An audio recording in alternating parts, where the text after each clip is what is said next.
right. Is this working?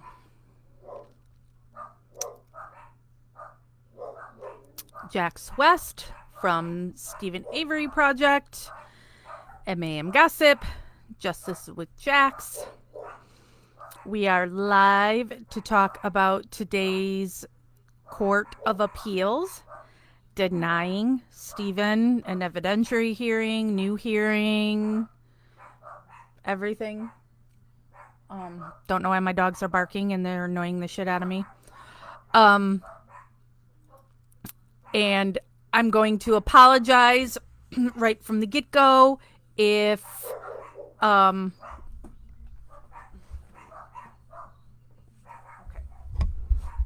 Amazon.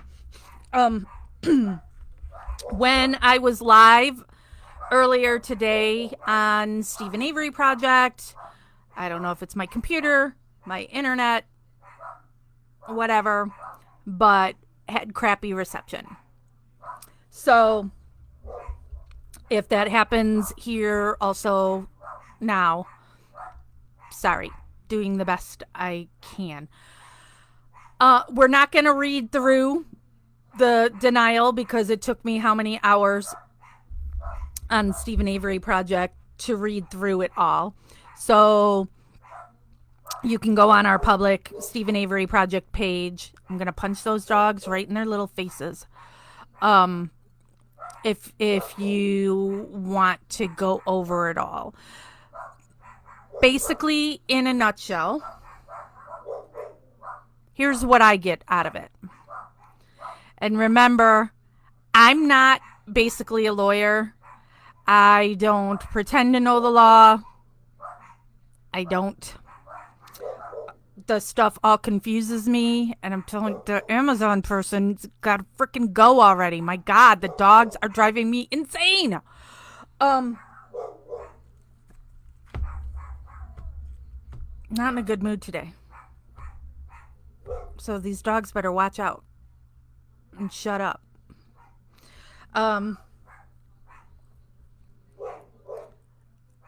It's like the court expects Kathleen to show all of her cards and try the whole case in a filing. Because they're like, well, you say this, but then you're not showing why you say that. Well, right. We're showing you that X, Y, and Z happened. So give us an evidentiary hearing or a new trial. And now we'll show you why. What? The who, what, why, where, whatever it was, all the freaking questions they kept saying.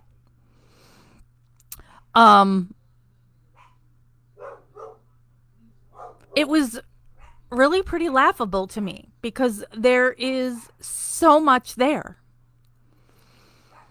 And for them to say things like Barb saying that Bobby said that he saw Teresa Halbach leave, well, that's just hearsay. That's not saying. So instead of Bobby needs to be questioned on anything, it's just, so Barb just said that. Who cares?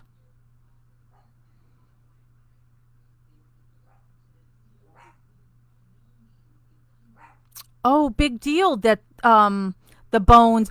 The one big thing that I got out of that is it claims, and I don't know how the court would know this because I've never seen anything that said this, that the Halbach family requested the gravel pit bones.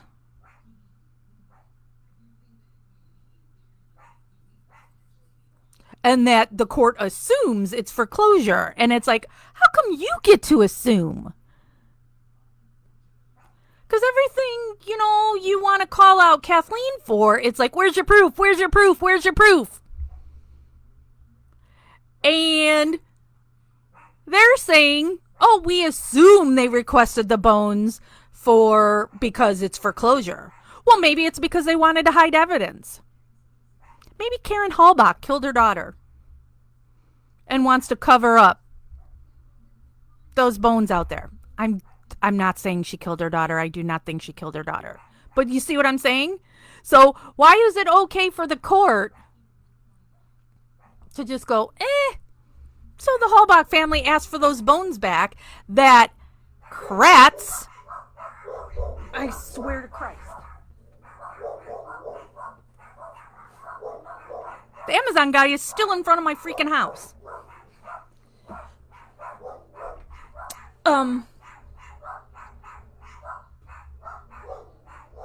Kratz says, these aren't the bones you're looking for. We don't even know if they're human. Don't pay attention to these bones. Nobody cares about those bones. So why would the Halbach family be asking for those bones?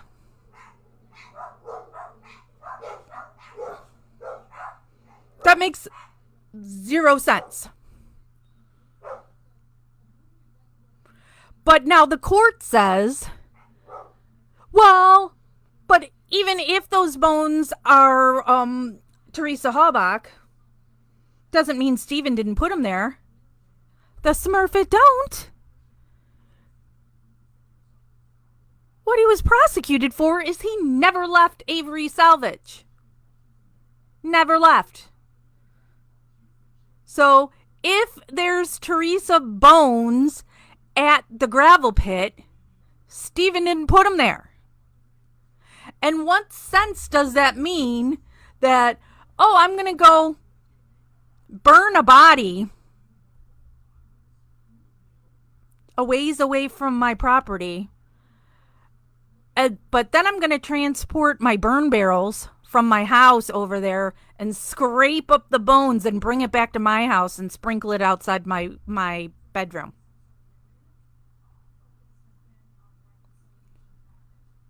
Zero sense. And so why is it okay for the court to just say these wacky things of, it doesn't mean that Stephen didn't? Prove it. Prove then that Stephen Avery left salvage yard and he's responsible for Teresa Halbach's bones being at that gravel pit. And now remember, the quarry is what is bordering the salvage yard. The gravel pit's farther away. Even across the street over there.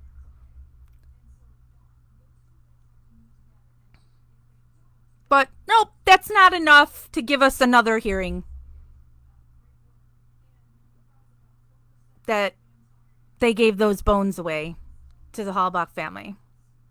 But but the Halbach family asked for them, so it's okay. They just needed closure. You know who didn't get closure? Dolores Avery.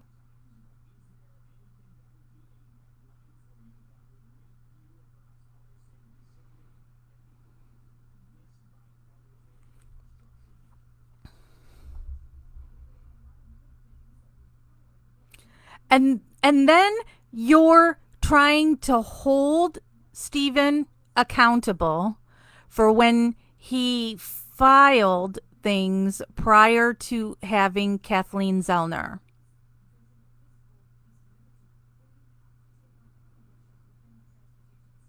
And that he should have known this and he should have known that.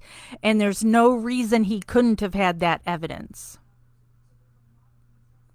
Oh, and when they talk about that Veli CD, it brings me back to the Bobby Dassey computer and how Strang and Buting completely dropped the ball on that because Kratz told them there's nothing of significance on Brendan's computer. And so they're like, yeah, okay, and took that at face value. So now they're claiming the same thing happens with this Veli CD. So that's like Stephen's fault. No, it's ineffective assistance of counsel.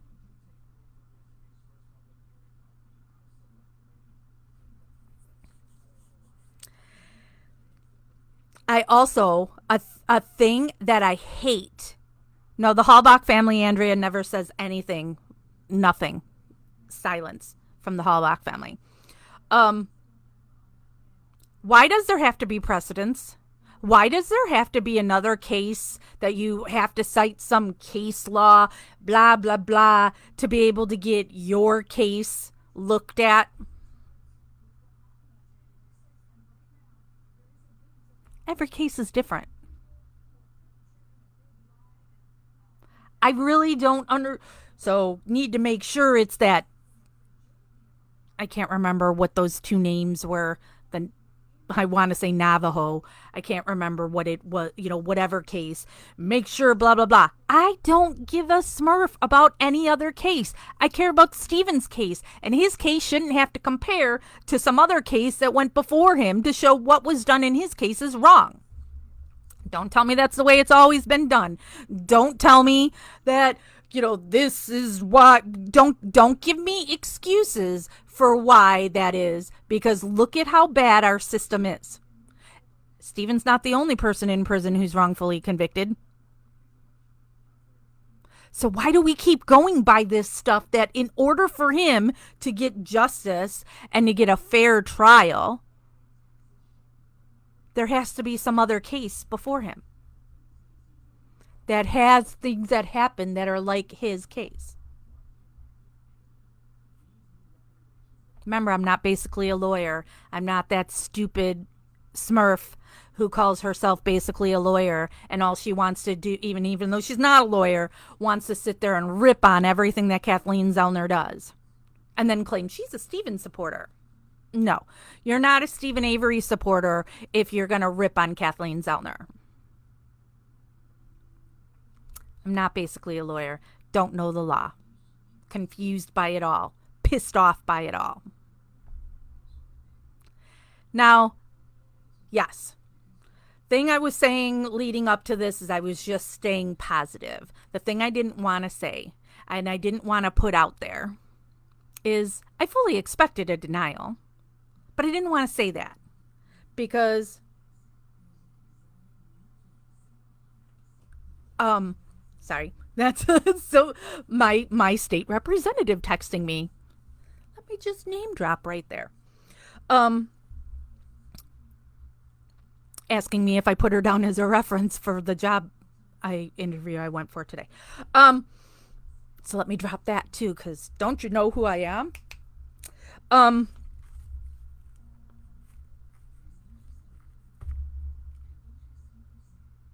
The law is stupid. Stephen was not given a fair trial. Point blank in the period. Kathleen Zellner has uncovered so much. And I know I've been saying it for years, and I believe I also say it because I need to tell it to myself. To reassure myself in all of this, that it typically takes Kathleen 15 years to free the wrongfully convicted. And she's only been on Stephen's case since 2016. She came on January of 2016. Kathleen expected it. I even felt that way from her tweet yesterday, where she said, no matter the outcome, blah, blah, blah. So, and I know it's been said too that she knows, because she knows what she's doing. She has not single-handedly, because she's got a great team behind her. But her office has, they freed the most people. Is she at 21? 20 or 21 that she's freed? She knows what she's doing, and she knows how long this process takes, and she knows this stupid game. So I'm sure she was fully aware of, we need this denial, so now I can do this.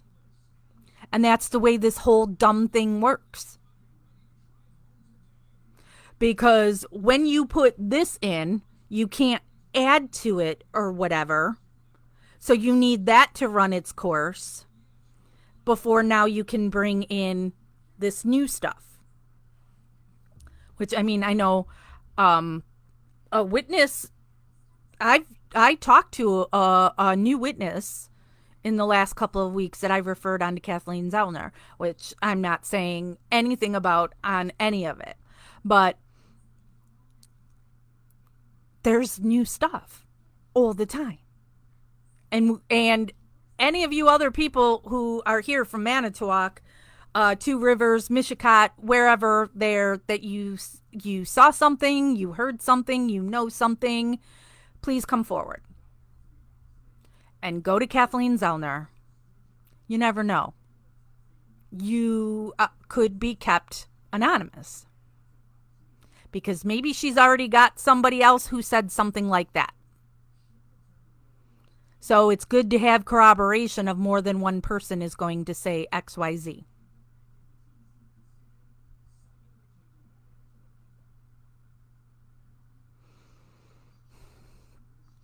I don't know what the next step is.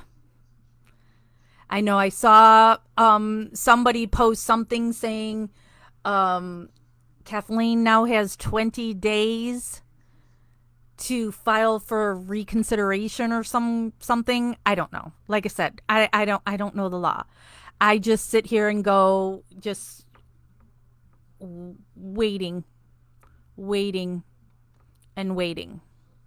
I can't imagine how Stephen is feeling today.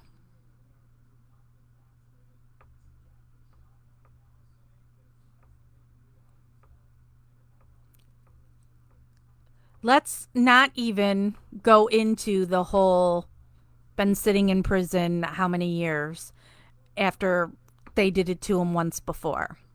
Let's just talk about his last 2 years. COVID stopped visitations. Stephen got COVID.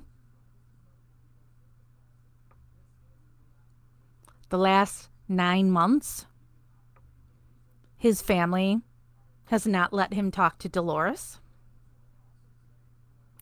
while she was in a home and dying.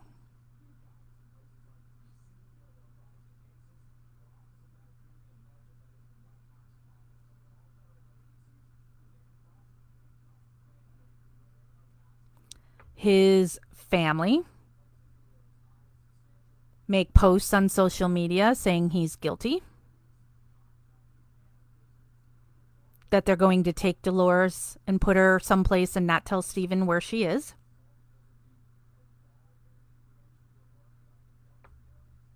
Make threats that they're going to release some phone calls.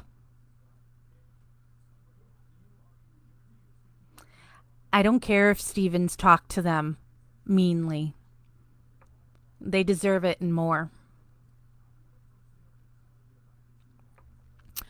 Carla's excuse for not letting Stephen talk to Dolores is the last time he talked to her, he upset her so much. Well, A, families fight. B, Stephen having any kind of a short temper at any point, kind of understandable with what's been done to him. C, she has dementia. Who knows all the things that could upset her? Stephen has low IQ, doesn't quite understand the world because he's been locked up most of his life. So he doesn't quite understand how dementia works.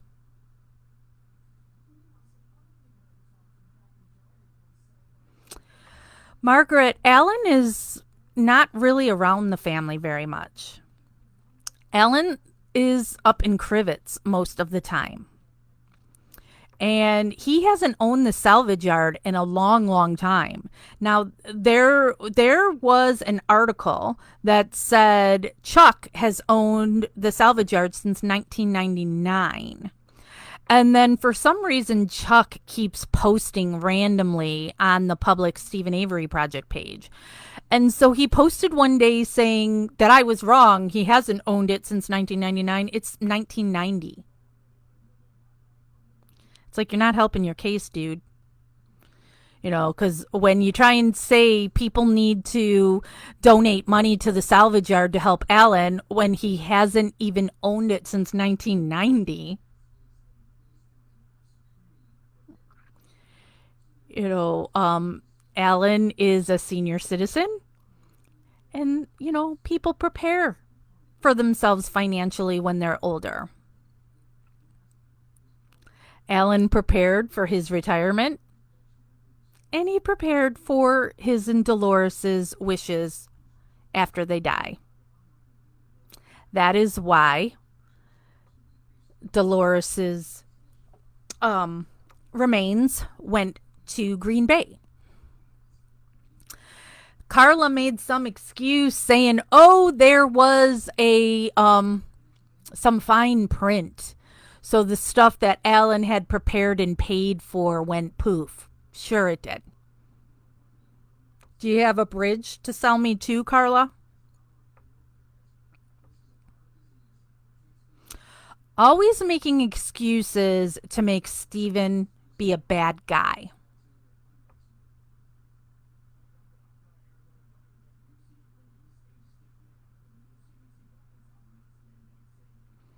Is Steven perfect? No.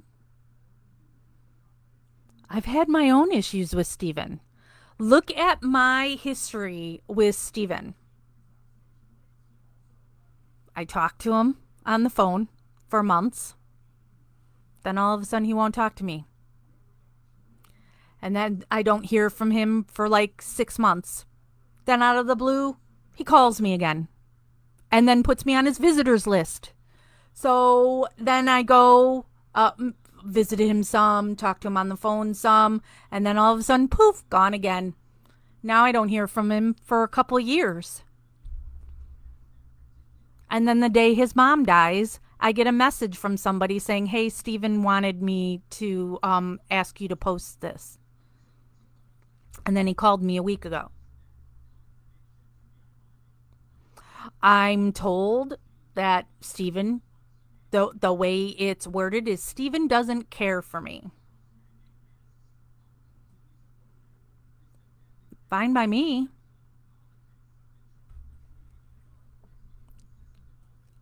I'm not here to be Steven's friend. I support his innocence 100%. If Steven wants to talk to me, yeah, I'm going to talk to him. The guy's in prison. So go ahead and give me a call. If Steven wants me to come visit, I'll come visit. Well, thank you, Kimber.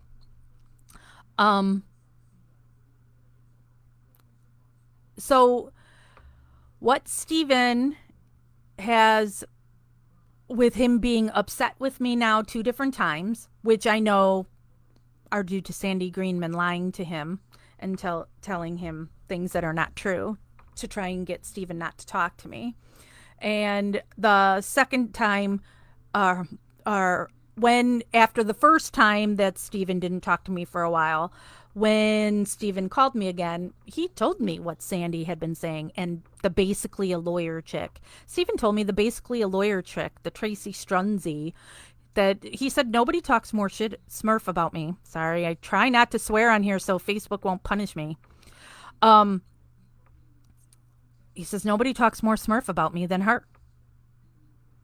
That the girl obsessed on me. But Steven told me all the games that Sandy was playing, and then it became this big thing that both Sandy and Carla had declared when Steven put me on the visitors list that if he does that, they won't support him anymore. They'll be done with his case. So to me is like, how are you a supporter?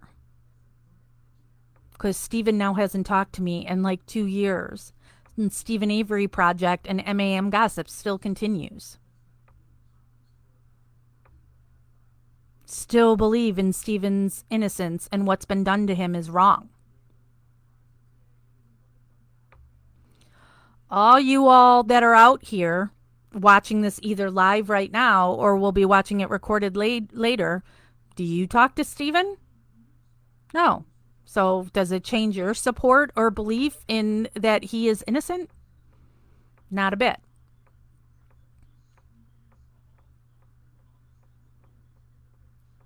For people just tuning in now, it wasn't the Supreme Court, it is the Court of Appeals. and they denied everything today. But a door is open that there's still something Kathleen can do, which you knew anyway.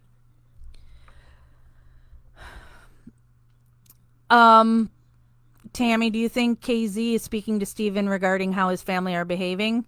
No, I wouldn't think so. I don't. Kathleen doesn't. Okay, I shouldn't sound like the court now, because I'm not Kathleen, nor do I know what she's thinking. But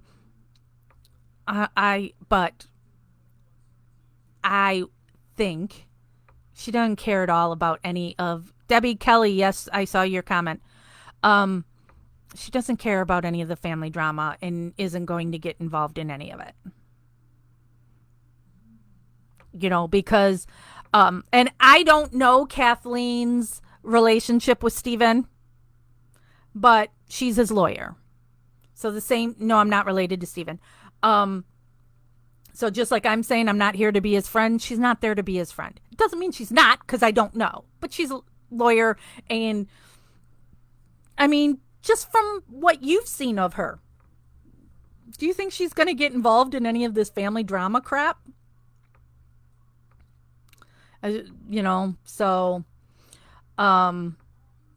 she's doing what Steven always talks about, just following the evidence. And, Kathleen is a force.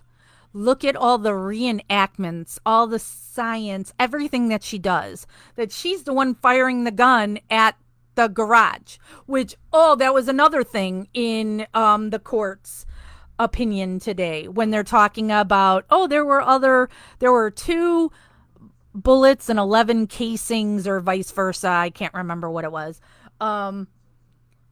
So who's to say the one they have would have gone through her skull, so there'd have to be bones on it? Well, because the court says that. The state said that. The state's trying to say she was shot through the head, and look at this. It's got her DNA on it. That's what they tried to do. It's Kathleen now, and doing all the further testing to show there's no bone on there, and there would be if that went through her head. So, okay, if we just want to come up with theories out of nothing, so how about, okay, that bullet did go through Teresa Halbach's arm, and Steven is the one that shot it. Doesn't mean it killed her, and that she didn't then leave and somebody else didn't do something to her. Again, I'm not saying that happened. It didn't happen, because Bobby Dassey, whatever happened to her, Bobby Dassey did it. And all Steven did was walk out there to pay her and take the stuff and go back in. 5 minutes or whatever. But they keep wanting Kathleen to have everything beyond a shadow of a doubt.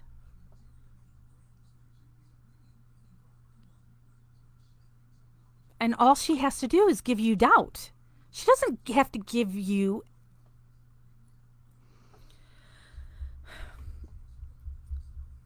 I mean, really? She has to go way in depth on everything, and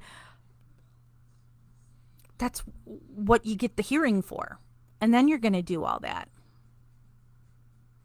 And isn't it worth it if you have somebody wrongfully convicted? Isn't it worth it for justice? Isn't it worth it? Tina, I'm reading comments, but I'm kind of on a rant. So, sometimes I answer them right away, and then other times I'm on my spew, and if I get too distracted by comments, I forget what I was saying, like I just did right there. Where was I going with that before Squirrel distracted me? I don't know. I don't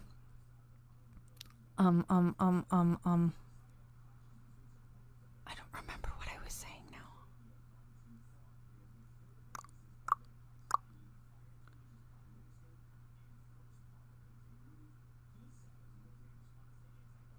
I'm sure, Brad, she does have to do more than reasonable doubt for an appeal.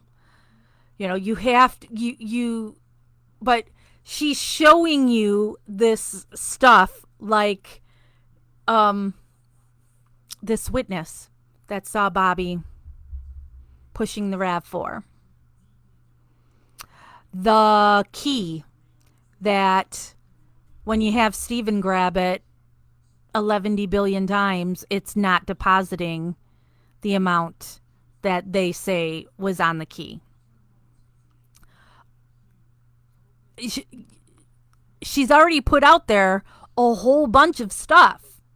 So let's have a hearing and then she can go into more.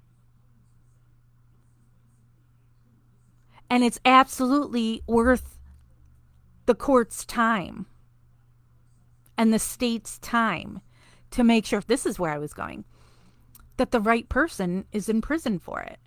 Because how is this justice? This is not justice for Teresa Halbach. Because whoever did whatever happened to her, they're still out there. Have they done it other times?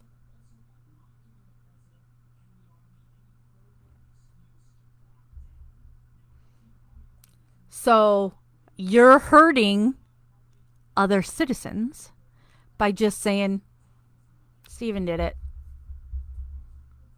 and not looking at all the evidence. Really, they gave the bones to the Halbach family. They won't give the RAV4 to Kathleen.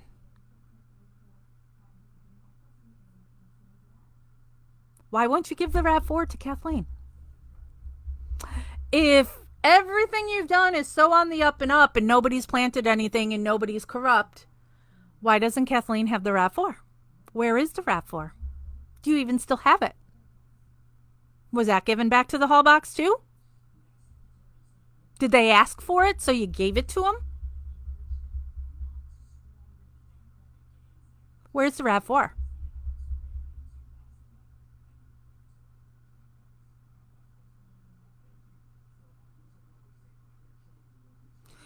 Emma, I'm not sure what happened with Teresa's remains.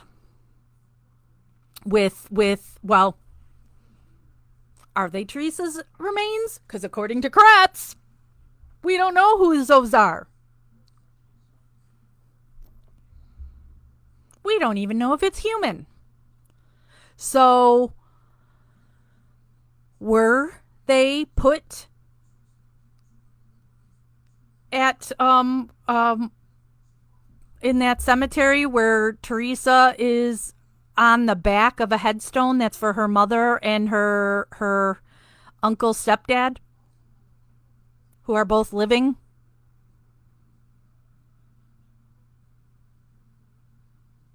So they're both living, but they're on the front of it that you see, and then Teresa's just on the back. And then her father, who's dead, isn't with Teresa. If you're now married to your dead husband's brother. So why couldn't Teresa be with her dad? And then you and your brother-in-law husband, when you die, could be by them too. I find that weird.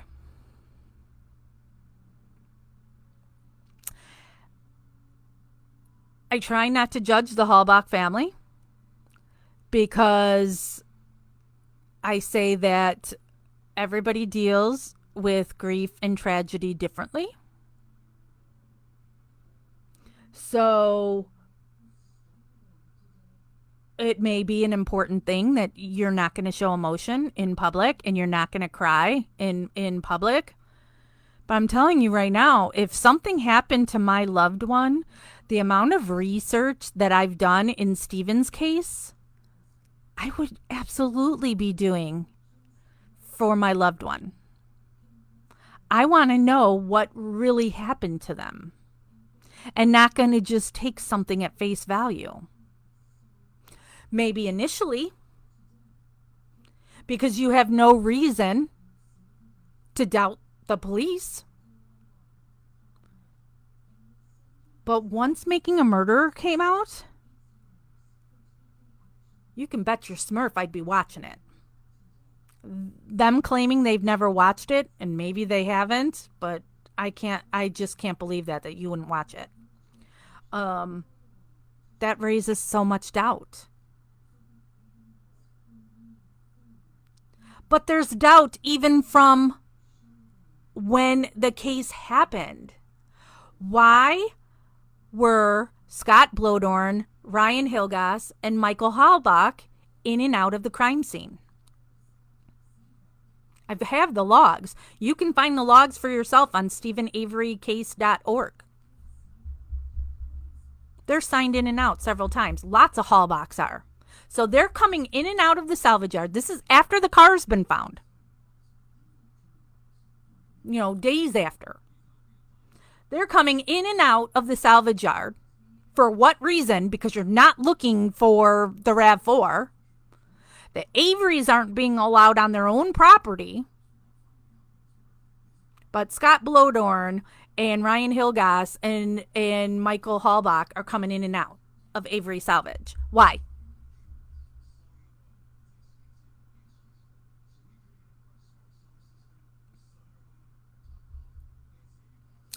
Why, when you have a search party, Avery Auto Salvage isn't one of the first places people are assigned to go? So why does Pam and Nicole Sturm show up late where most of the people have already left, and now you're giving her Avery Auto Salvage, and she gets a camera and a direct line to the cops? Why? How were voicemails, or why were voicemails deleted from Teresa's cell phone?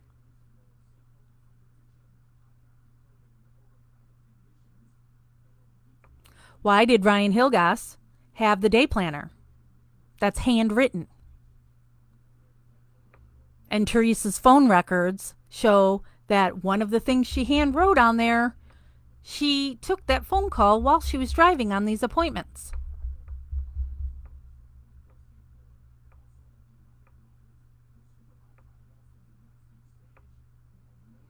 There is something fishy about those three boys. And I believe that this is... I'm not reinventing the wheel. I'm sure there's plenty of people with the same theory, so I'm not trying to, because I know people get so territorial of, I came up with that first. I believe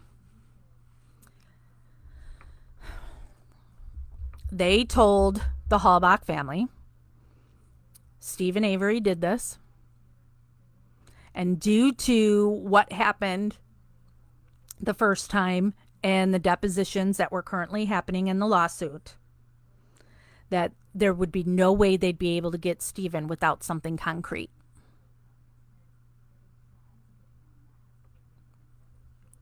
So I believe those three boys got involved however they did because they thought they were helping frame a guilty man. So that's how they get the spare key. Because Teresa's keys are still missing. Nobody's ever found Teresa's keys. That would have the key fob, that would have her house key, that would have the key to the photo studio. Because both Thomas Pierce and her friend have testified. And one of her sisters had talked a little about it too, because the sister had given the lanyard thing to Teresa. Teresa was very paranoid about losing her keys. So then why are you driving around with only your spare key? Where are your other keys? You're not going to keep multiple sets of keys if you're so worried about losing your keys. So where's her house key? Where's the photo studio key? Where is the main key for her car? Where is the car fob? you know, where is that? So I believe that's where the spare key, the valet key, came from. It was at her house, and that's those three boys gave her that. Those three boys helped get into her email, into her cell phone, and they deleted stuff. What did they delete? And I think it's because they truly felt that Stephen was guilty and he'd get away with it due to that lawsuit. So I can understand that. Again, if you put yourself in their shoes around that time, they've got no reason not to believe law enforcement. Law enforcement's your friend, right? So, okay, here's the key, here's the day planner, but all the other evidence is all real or whatever. So I'm not even mad at them for that. Because you kill my loved one, I'm going to do whatever I got to do to get you. You have to know now, since Making a Murderer and the things that Kathleen Zellner has found, that it wasn't Stephen Avery.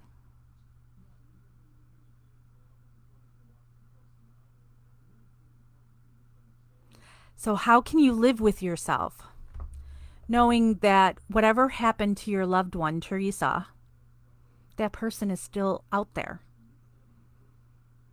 And that Stephen and Brendan have lost their lives.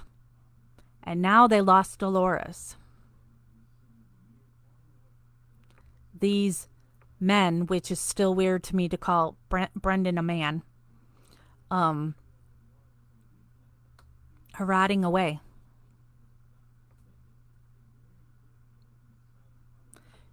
They know Stephen is innocent because they know they helped police with those things. And if you're going to help with those, it puts everything else as suspect.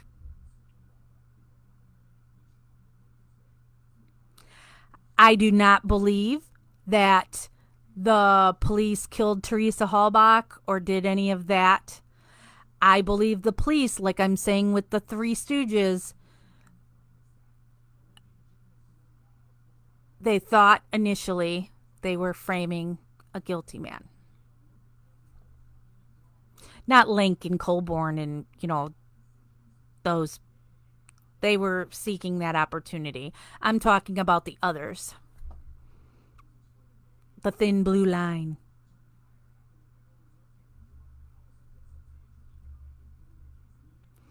Stephen, not a perfect man. Admits it. When he does something wrong, he says it. He took the blame for the cat incident, even though it wasn't him that did it. But he was there. And I don't like whatever role anybody would play in burning a cat. Don't like it. Disgusting. But he owns it. He owns when they broke into that bar and ate sandwiches and stole rolls of quarters. He owns when he chased down his cousin and pointed the gun at her. Owns it.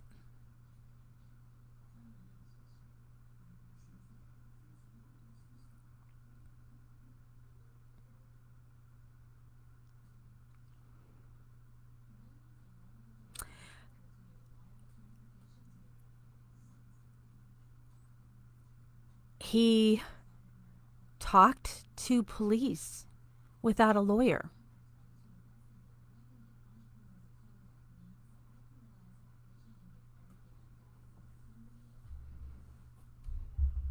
Should have learned his lesson. Lawyer. Telling all of you that right now. Lawyer. Don't ever talk to police without a lawyer. Ever. Ever, ever. For whatever reason. Never. You may not get a perfect public defender if you're not one of the wealthy and can pay for your OJ lawyer.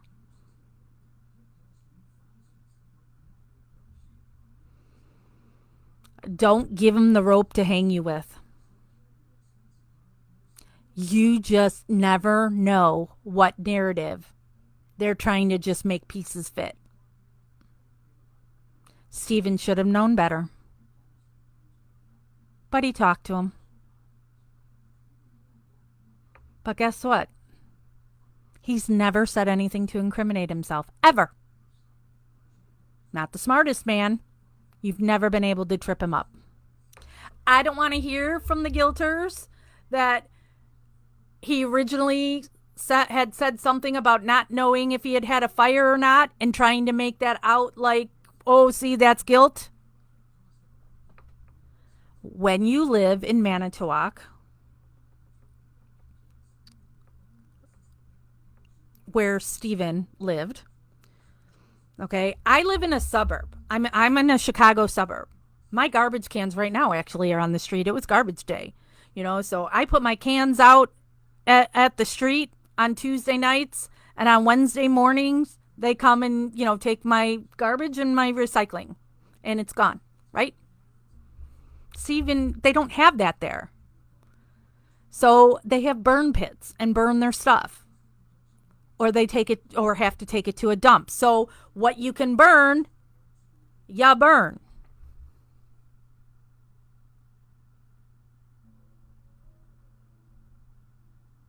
So, did I have a fire Monday night?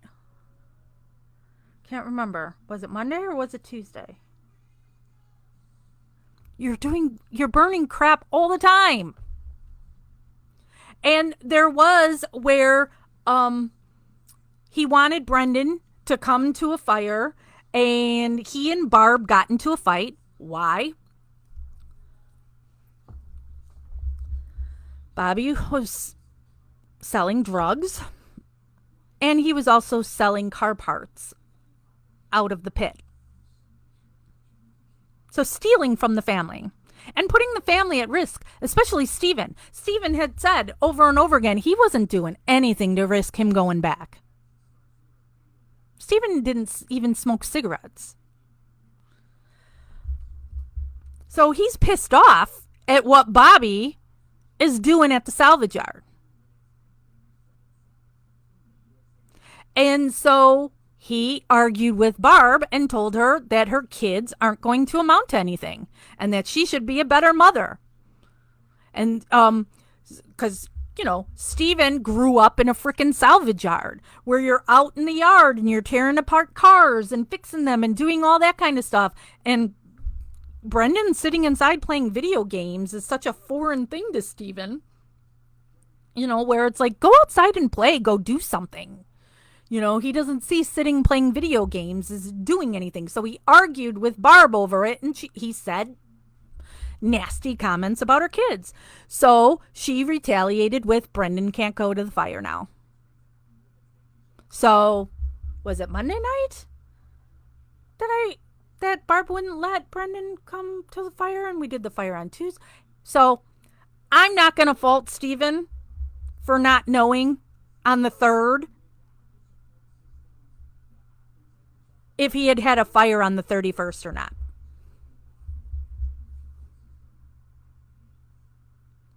But you're going to question Stephen on not knowing for sure if there's a fire or not, but not the Hallbachs who live next door to Teresa, or Scott Blodorn that lives in the same house with her, and that none of y'all knew she was missing for 3 days? And it was Scott Pierce, the guy from the photography studio, that contacts you saying, hey, Teresa hasn't shown up here. Where's Teresa? So nobody be suspicious of any of that because they're family. See, again, with this constant family excuse. It's family. Oh, I shouldn't say anything bad about Stephen's family. It's his family. Families are horrible, or can be horrible. Nobody can screw you over like family.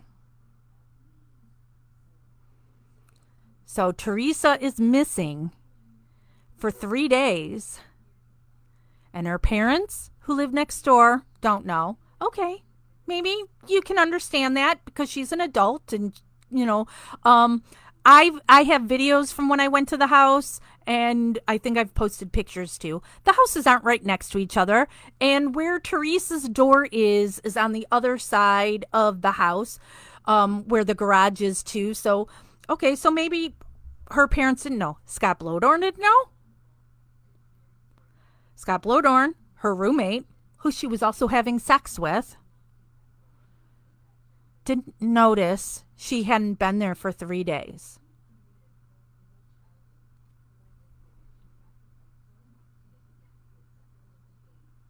But nobody's going to think twice about that. But Stephen wasn't sure if he had a fire. Oh, he killed somebody. Some girl he didn't even know. When he was about to get a shit ton of money. And I'm not even talking about the $36 million. So now remember, this happened on Halloween. He was going to be getting money from the state in December. Lot of money.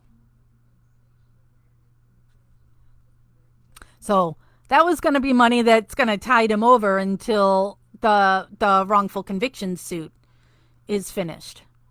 He's got a girlfriend. Yeah, she's a drunken idiot. But he loves her. It's not for us to choose, you know. And are our spouses perfect? No. So, whatever. What would be his reasoning? He's been out of prison for 2 years, coming into money, has a girlfriend, doesn't know this chick. You know, she's been there a couple times. So what? He had her cell phone number, but he called Auto Trader to schedule it. So you would call and schedule it even though you're going to kill her. Okay. And then you're going to do it on a Monday in the middle of the day at a working business. And not a business that's like a store and people are walking into a store. People are walking through the freaking salvage yard, going from car to car, looking for parts, and could be anywhere. So you're going to be able to kill this girl. She's going to scream and you're going to shoot and do. Oh, okay, yeah, I know. It's that area that shots are fired all the time and people don't think twice. But nobody has said they heard any shots that day.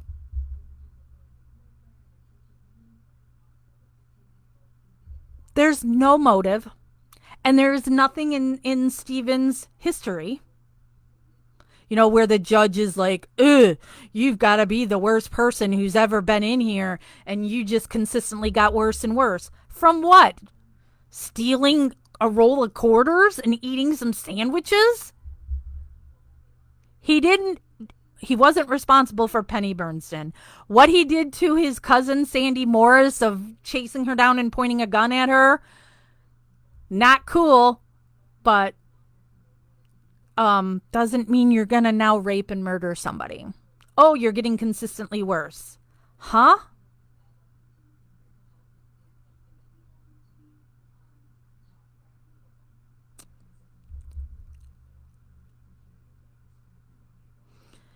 Was Stephen cocky? Oh, mm-hmm. You think you've got the world is your oyster now. You were wrongfully convicted and now freed. And you're in the news. And they're making Stephen Avery law and all these. I'm sure he was cocky. Okay, so what? Lost 18 years of his life. Let him be cocky. People need to not worry so much about people liking them. Carla and her little fans will say, you know, I'm a constant look at me, and I want people to like me. I don't care if you like me. I'm not trying to be a smurfle. I don't care if you like me. Look at me, don't look at me. I'd rather people not looking at me. um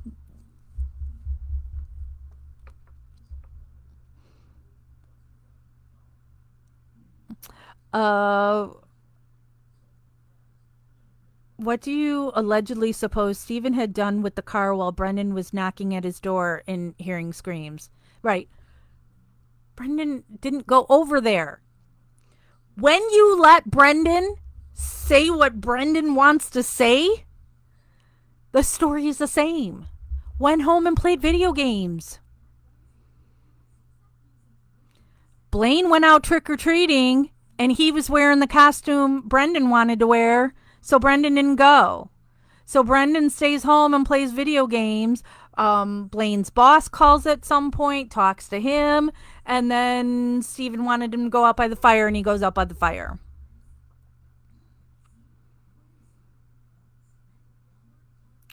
When you coerce Brendan, punched her, cut her hair, cut her throat. Why didn't you tell us this earlier? I couldn't think of it.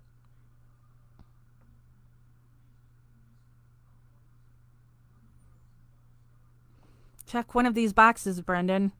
I'm sorry for what I did. I'm not sorry for what I did.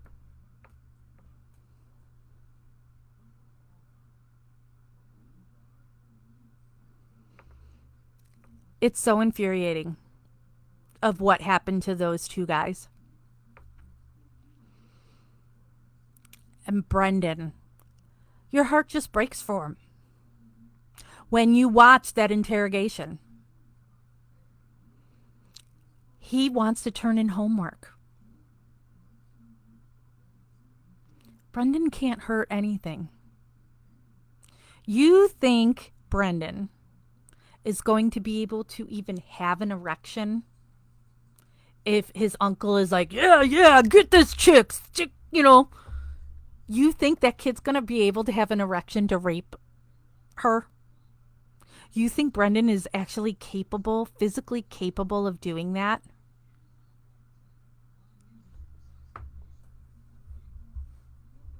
Oh, but wait, in Stephen's case, there's no rape. Oh, that didn't happen. Let's not talk about a rape. Didn't happen. No rape.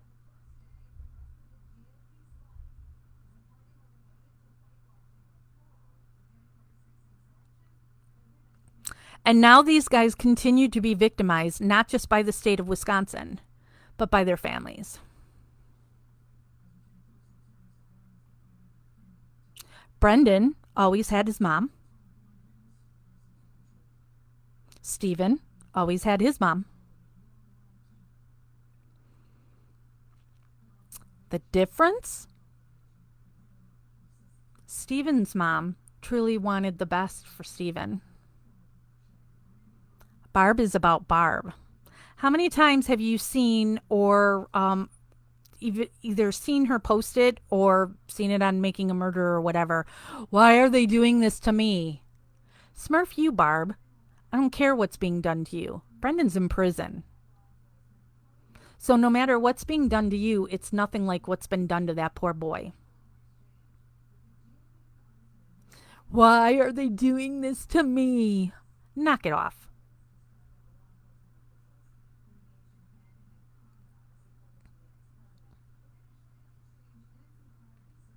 Dolores wasn't out there on social media asking people to send her money. Barb, she gets gifts constantly. People are mailing her stuff. She's profiting off of her kids sitting in prison.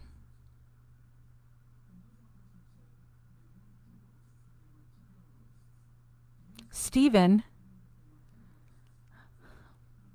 they took his mother away from him.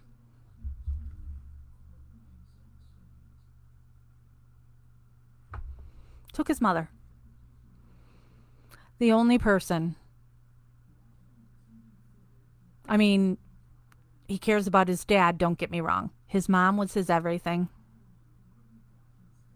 His ride or die. You took her from him.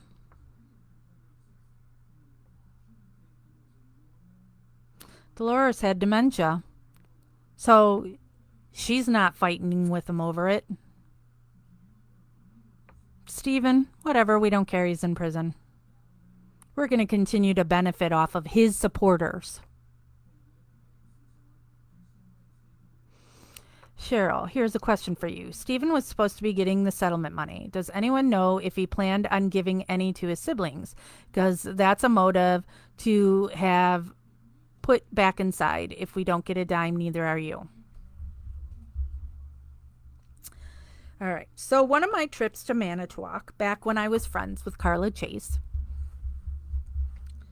Carla's husband, Stacy, told me that the family, not the parents, hated Stephen.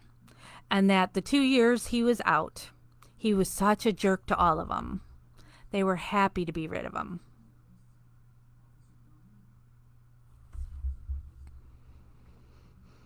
But Stephen was not nice to them in those 2 years, but they took it because they wanted their portion of his money.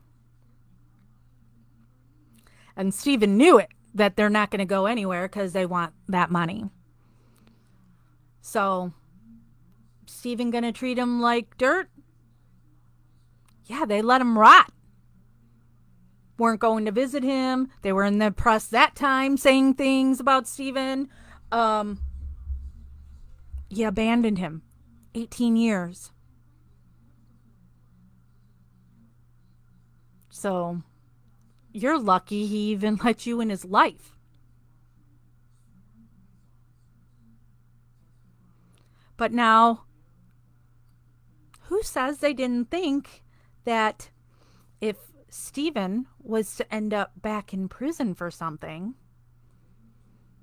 that $36 million would now all go to the family. And Stephen would have no say in what happens to it because he's in prison and the family will all just take care of it.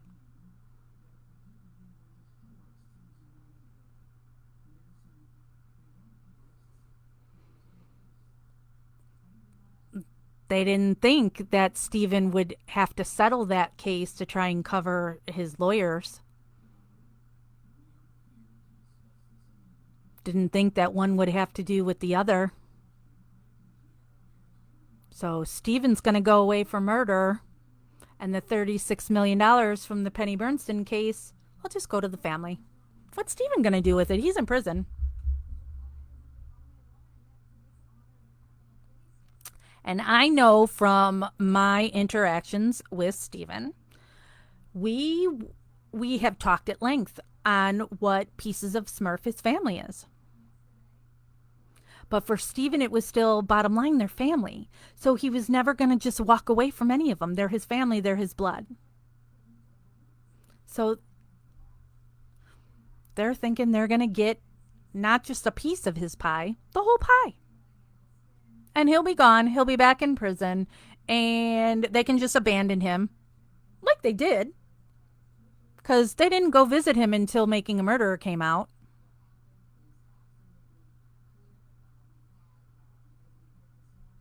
And they'd have all the money. Stephen can't do anything about it. Because Stephen would put it someplace where his mother would be overseeing it. And of course his mother's going to take care of the other boys.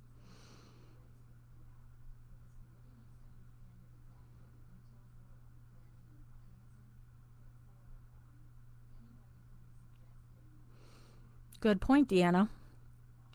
Well, guess who else was dealing? Oh, Scott Toddock. And Barb Toddock, around this time, was arrested because Scott Toddock's pot was in her car. And poof, that went away.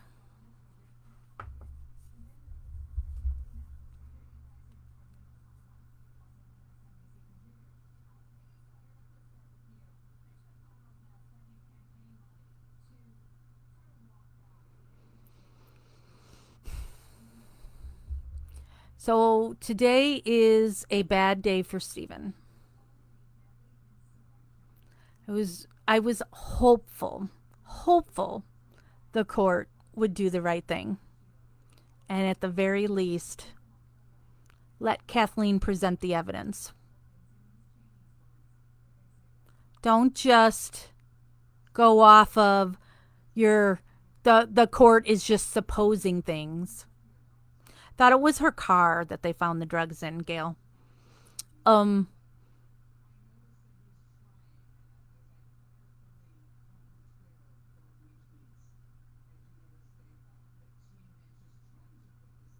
Exactly, Michelle. Cat. Poof. Literally, poof. Pot charge gone.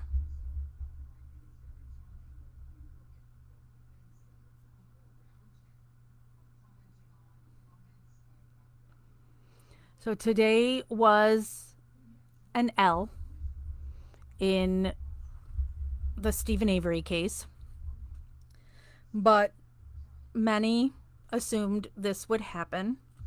It is not the end. It is not, it doesn't show, say anything about the evidence that Kathleen has submitted or presented or whatever. Like any of it is not factual, because it all still is. It all, it's all still there. The court's just not gonna hear it. A bunch of Karens. Snooze.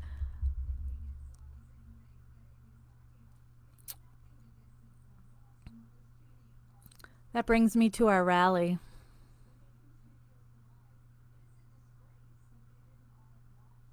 Really need to rally for Stephen. And we have it scheduled at Waupun Correctional for Saturday, August 21st. From 1 to 3 p.m., I think it is.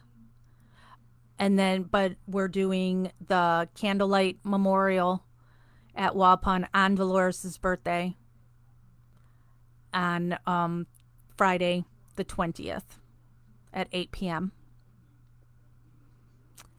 If you are at all able to attend, come on out. Let's show our support for Stephen. Being outside the prison, maybe there's a chance Stephen can see or hear it and could feel it, feel his supporters. What would be Bobby's motive? Stephen has said that Bobby always noticed when Teresa Halbach had been at the salvage yard and would comment on it and would say things to Stephen like, "Oh, your girlfriend's coming today," something like that. And Stephen's just like, "Yeah, what? So why is Bobby so concerned about Teresa Halbach's visits to the salvage yard? And then Bobby's computer, where Teresa Halbach and the RAV4, there's folders for that. There are pictures that look like Teresa Halbach, and then just all the disgusting things that are on there. Now, just because somebody looks at porn or any of that stuff doesn't make you a murderer. That's always the key phrase on everything. This is making a murderer, right? But this is what they were so desperate to find at Stephen's house, that they wanted porn to try and show that's proving he's a deviant and he had to have done something to Teresa. Guess what? They don't find anything. But right next door, there's all this horrible stuff. But we're just going to call it Brendan's computer. There's nothing on it of interest.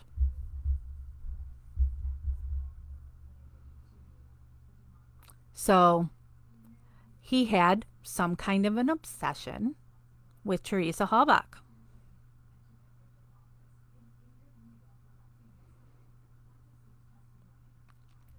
Why wouldn't Barb contact Auto Trader and sell her car? Because Stephen offered to do it, because Stephen was regularly doing it. Stephen liked to fix up cars at the salvage yard and try to sell them. Barb's at work. Barb works a lot, and works in a factory. And Stephen's there all day. So it makes sense that Stephen, who's there, would be the one to handle this. Teresa Hallbach is there. You hear from the other places she was that day, too. It's 5-10 minutes. So Stephen made the call, but he called Auto Trader and said B Yonda because that's whose name the title of the car was in. So if he's going to try and kill somebody and lure them to the property, he had her cell phone number. Why does he have her cell phone number? Because she is paid, Teresa Hallbach was paid $10 a picture if it went through Auto Trader. If it's what they called a hustle shot, it was double. It was $20. Not that that's a lot of money, but it's double. So you would rather, especially now it's a freaking salvage yard, hey, call my cell phone and I'll come out here and take these pictures. She gets $20 for it. But Stephen called Auto Trader this time. Why? Because it's not his car. And tells him be Yonda. Teresa Hallbach wasn't afraid of Stephen Avery. She wouldn't have gone.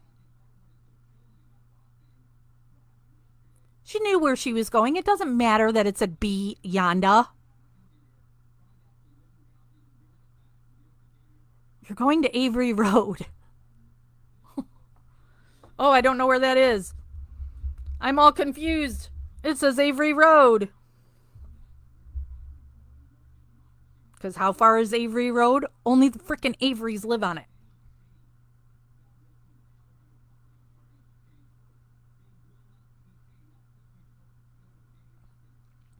Kimberly says, why would Scott cover for Bobby?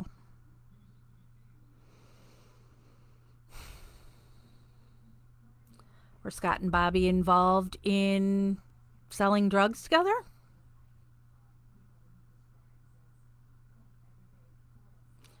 Did Bobby do something and then didn't know who to turn to and he went to Scott?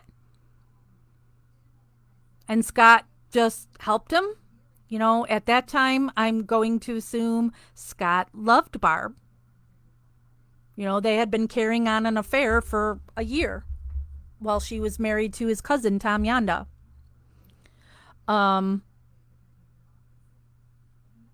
So he then wanted to help Barb's son and then marries Barb. So trying to do that, spouse doesn't have to testify against spouse.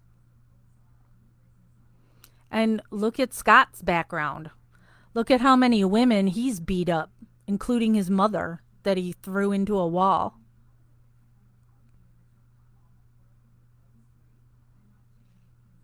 Bobby is the only kid that Barb had that Scott got along with. He kicked both Blaine and Brian out of the house. And Brendan was already gone. And you have to remember, too, when this all happened, you know, Barb wasn't even divorced yet from Scott's cousin. And so most of their relationship was an affair, and she was at Scott's trailer. So those kids didn't even really know him.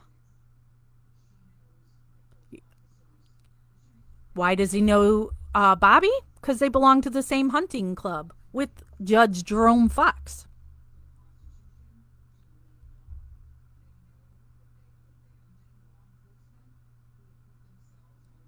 Yep, live will be up for replay. I always leave them unless something screws up and it makes it go bye-bye. So, Scott kicks out 2 of Barb's sons. Brendan's already in prison. Here's a story for you new people. When Brendan's conviction was overturned. This is back when I was friends with Barb and Scott. And I was part of his moderator team of Barb's group. Making a Murderer was at Barb's house filming. The documentarians don't like Scott and they don't want to talk to him and film him. Barb was inside with the documentarians. Scott was outside, livid, on the phone with someone, and was just ranting on how upset he was at the possibility of Brendan coming home. Did not want Brendan there. Said there was no way that kid was going to sit around his house all day and just play video games. He's going to get a job.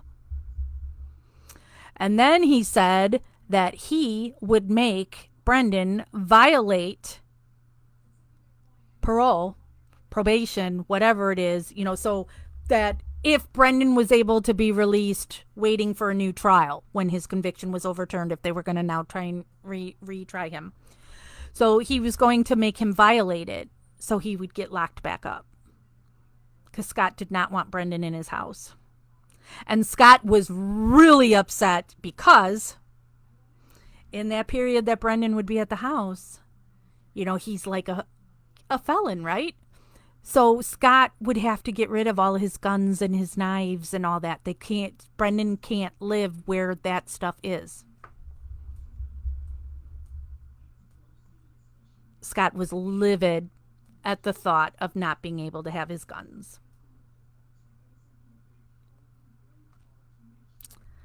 I called Stephen Drizzen and told him what Scott said. And he said, unfortunately, there's nothing they can do as long as Barb is married to him. Because I just needed him to know the possibility of what Scott was capable of doing to Brendan.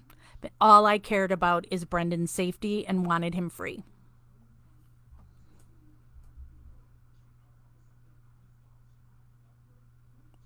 So Scott got rid of Blaine. Scott got rid of Brian. Brendan was already gone. At the thought of Brendan coming back, he's got plans of things, so Brendan would go back to prison. And then he'd continue to have Barb all to himself. And Bobby's all protected. And then he's all buddy-buddy with Bobby, where, he's got a tattoo of one of Bobby's kids' footprints on his arm, like he's the greatest grandpa. I posted the picture of when Bobby got engaged to Kendra, and it says her parents and doesn't say anything about Pete Dassey and lists Scott Toddock as his father.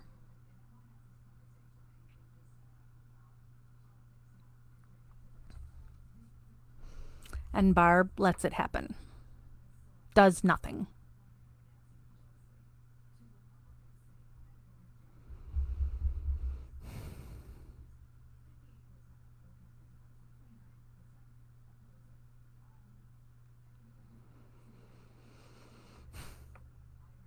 Melissa Kaluzinski's dad is calling me, but I'll call him later.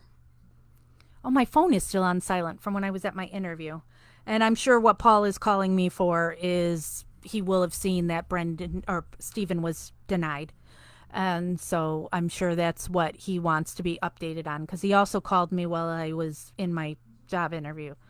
And I know it's not something on Melissa's case, because I just got an email from Melissa today and it wasn't anything saying there was any development for her. So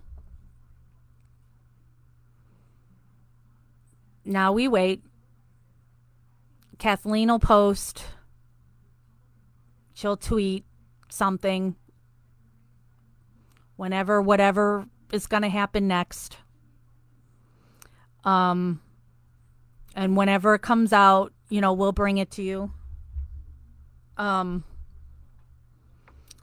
the meantime, for the next couple weeks, it will be, planning for the memorial and the rally on August 20th and 21st.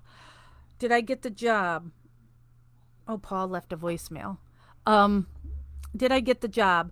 They said that they still have some more interviews to do in the next week or two, and they're not planning to fill the position until mid August.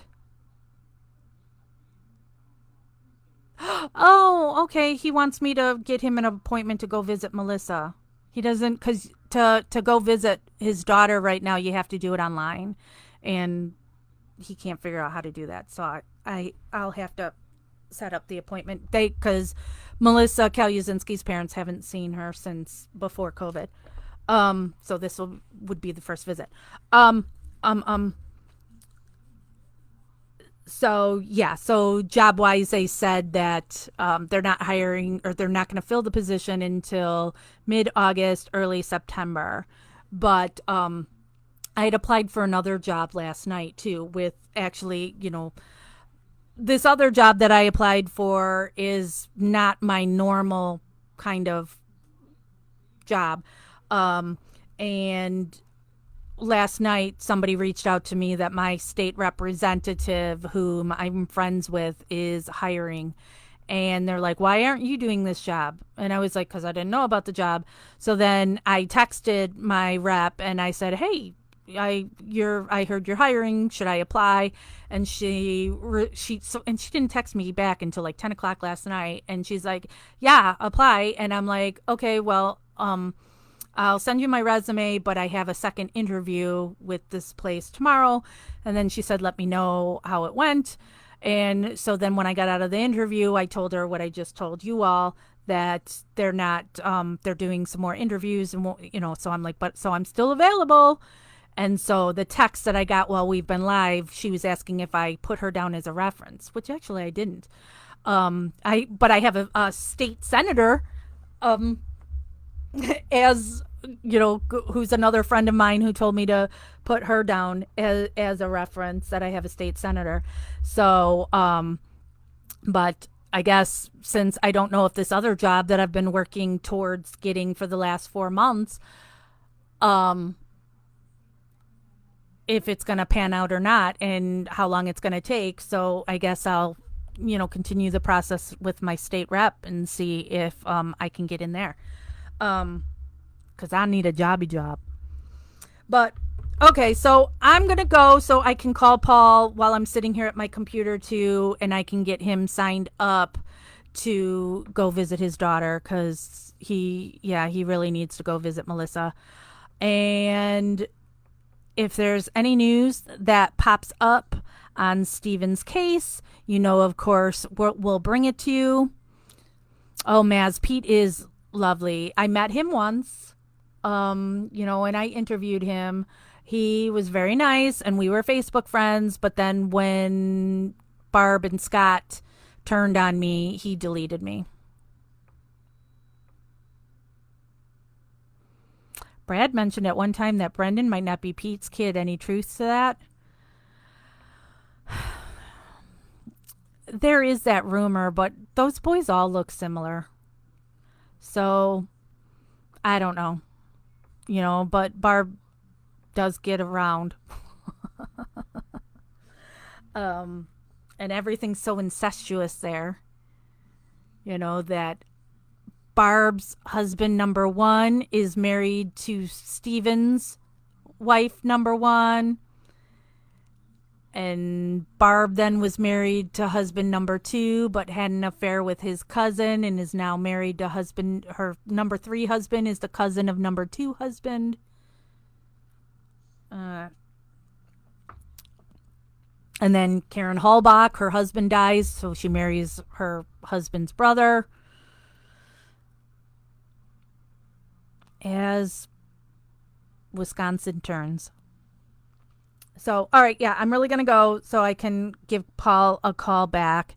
And anything happens, we'll bring it to you. I had said to Christopher that I would be doing lives on Tuesdays on Stephen Avery Project for an open forum, and to be plugging our rally, because Stephen really, really, really wants people to go to this rally. So that will be when my next live will be, that I know of, is Tuesday at 1 p.m. Central Time on Stephen Avery Project. So, all right. Yes, I'll say hi to Paul. And all right. I'm out. Thank you, everybody, for listening to me rant.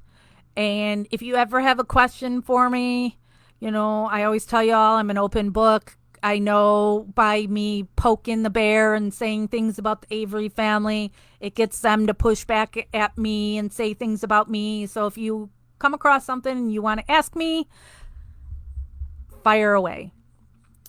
So you can message it to me, or you want it public, make a public post here. If you want me held accountable for something, go for it. Make my day. All right, I'm out. Investigation continues. See you next week, unless something else pops up.